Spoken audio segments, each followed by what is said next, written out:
अस्सलाम वालेकुम। अमृता प्रीतम बहुत बड़ा नाम है।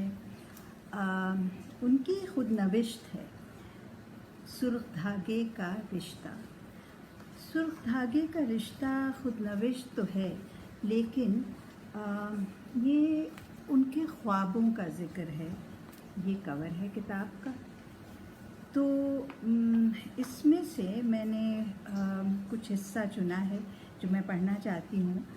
अमृता की विलादत हुई थी गुजरांवाला में, और ये बात है 1919 की, और उनका इंतकाल हुआ दिल्ली में 31 अक्टूबर 2005। तो ये सारे ख्वाब हैं उनके, और चूँकि मैं भी जब ख्वाब देखती हूँ और रोज़ाना ही, तो अक्सर वो बड़े विविड होते हैं। मुझे याद होता है उनकी सारी जो डिटेल्स हैं। तो जब मैं ये पढ़ रही थी तो मैंने सोचा कि मैं आपको भी सुनाऊँ। जहरीले हुरूफ।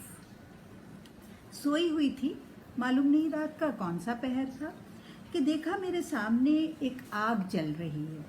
करीब ही कागजात के ढेर पड़े हुए थे, जिनमें से कागज़ उठा कर मैं आग में डाल रही हूँ।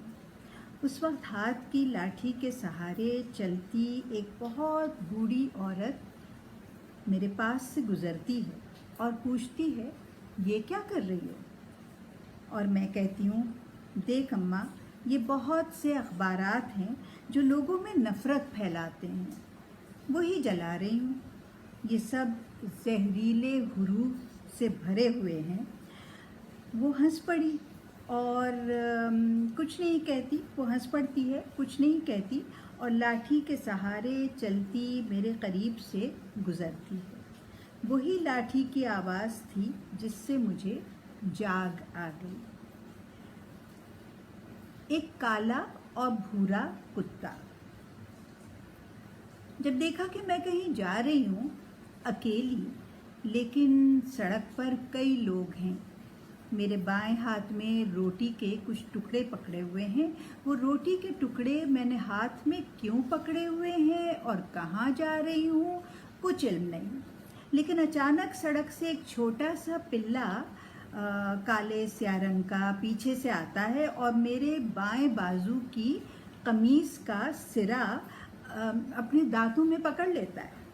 मैं उसको हटाने की कोशिश करती हूँ। कुछ टुकड़े रोटी के नीचे ज़मीन पर गिर पड़ते हैं और सोचती हूँ अब ये पिल्ला मेरा बाजू छोड़ देगा, लेकिन वो रोटी को नहीं छोड़ता, वो रोटी को नहीं लपकता और मेरी कमीज़ के बाजू का सिरा दांतों में पकड़े रखता है। मैं इर्द गिर्द के लोगों को कहती हूँ, मेरा बाजू छुड़वाइए, लेकिन कोई कुछ नहीं करता। उस वक्त मुझे खौफ सा आता है। फिर एक बार मेरी कमीज़ का बाजू उसके दांतों से निकल जाता है। मैं आगे चलने लगती हूँ तो वो दोबारा झपट कर कहाँ गया? अरे हाँ, मेरी कमीज़ का बाजू दांतों में पकड़ लेता है। उस वक्त सड़क पर चलते लोग आगे बढ़ते हैं और उस पिल्ले से मेरी कमीज़ का बाजू छुड़ाते हैं। मैं जल्दी से आगे चल पड़ती हूँ, लेकिन एक दफ़ा पीछे मुड़कर देखती हूँ तो दिखाई देता है कि लोगों ने ज़बरदस्ती इस पिल्ले को मजबूती से पकड़ा हुआ है। नहीं तो वो अभी भी मेरी तरफ देखे जाता है और लोगों की गिरफ्त छुड़ाकर वो तीसरी बार भी मुझ पर झपटना चाहता है। उस वक्त लोगों के हाथों में और ज़मीन पर औंधे से पड़े हुए इस काले से पिल्ले को देखती हूँ कि वो काली पिल्ली है। मुझको इस सपने की कुछ समझ ना आई, लेकिन इसको डायरी में लिख लिया था। फिर 26 फरवरी की रात थी। सुबह काज़िब का वक्त, जब एक सपना आया कि मैं अपने कमरे में अपने दीवान पर बैठी हुई हूँ, जहाँ से ड्राइंग रूम का कुछ हिस्सा नज़र आता है। तो देखती हूँ एक हिरन के कद का बड़ा सा कुत्ता ड्राइंग रूम में आ गया। सोचती हूँ सीढ़ियों का दरवाज़ा खुला रह गया होगा, सड़क से आ गया है, लेकिन अब जाएगा कब?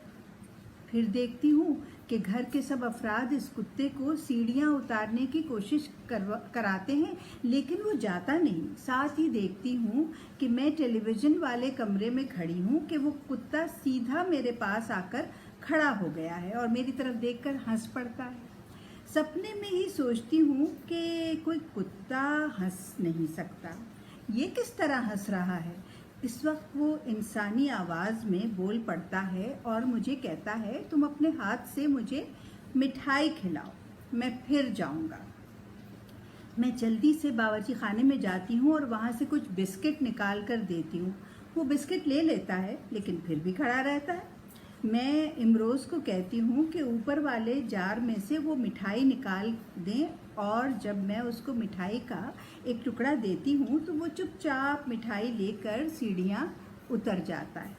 मैं सीढ़ियों का दरवाज़ा जल्दी से बंद करके अपने कमरे में आ जाती हूँ। वहाँ कुंदला बैठी होती है और कहती है, वो फिर ऊपर आ रहा है। सीढ़ियों में से आवाज़ सी आती है। मैं अपने कमरे की खिड़की में खड़ी होकर बाहर देखने लगती हूँ, नीचे उस बैरूनी गेट की तरफ कि वो कुत्ता गेट से बाहर जा रहा है कि नहीं। देखती हूँ कि गेट में से गुजर कर बाहर सड़क पर चला गया है। इत्मीनान सा आता है, लेकिन साथ ही हैरान होती हूँ कि वो बाहर सड़क पर पहुँचकर एक औरत बन गया है और दाएं हाथ मुड़कर वो औरत अब आँखों से ओझल हो गई है। इन दोनों सपनों का कोई राज मेरी गिरफ्त में नहीं आया।